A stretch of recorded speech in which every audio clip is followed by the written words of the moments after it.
राजकुमारी और सत्य का दर्पण। बहुत समय पहले की बात है। सुरनगर नाम के एक विशाल राज्य में राजा वीरेंद्र और रानी कमला का शासन था।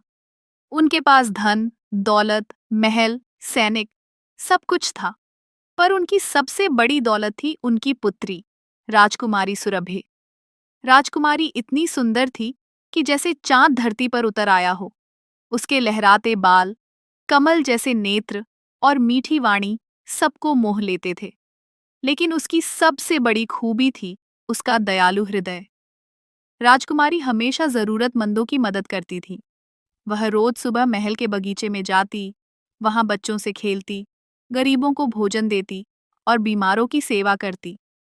लोग उसे दया मूर्ति राजकुमारी कहकर पुकारते थे। एक दिन राज्य में एक वृद्ध साधु आया। उसने राजा से कहा, महाराज, मेरे पास एक जादुई दर्पण है। यह दर्पण केवल चेहरे की नहीं, बल्कि आत्मा की सुंदरता दिखाता है। राजा ने हंसते हुए कहा, मेरी बेटी तो सबसे सुंदर है। इस दर्पण में भी वही सबसे सुंदर दिखाई देगी। अगले दिन राजकुमारी के सामने दर्पण रखा गया। लेकिन जब उसने उसमें देखा तो उसका चेहरा धुंधला था, जबकि पास खड़ी एक गरीब सेविका का चेहरा उजाला बिखेर रहा था। सभी हैरान रह गए। राजकुमारी भी सोच में पड़ गई। मैं तो दूसरों की मदद करती हूँ, फिर भी मेरा चेहरा धुंधला क्यों है?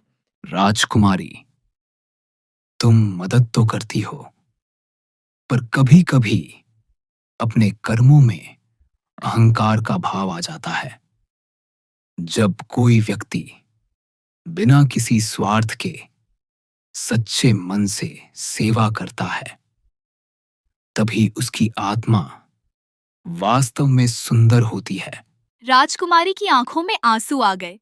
उसने प्रण किया कि अब वह बिना किसी दिखावे के सच्चे मन से दूसरों की सेवा करेगी। उसने महल छोड़कर साधारण लोगों के बीच रहना शुरू किया।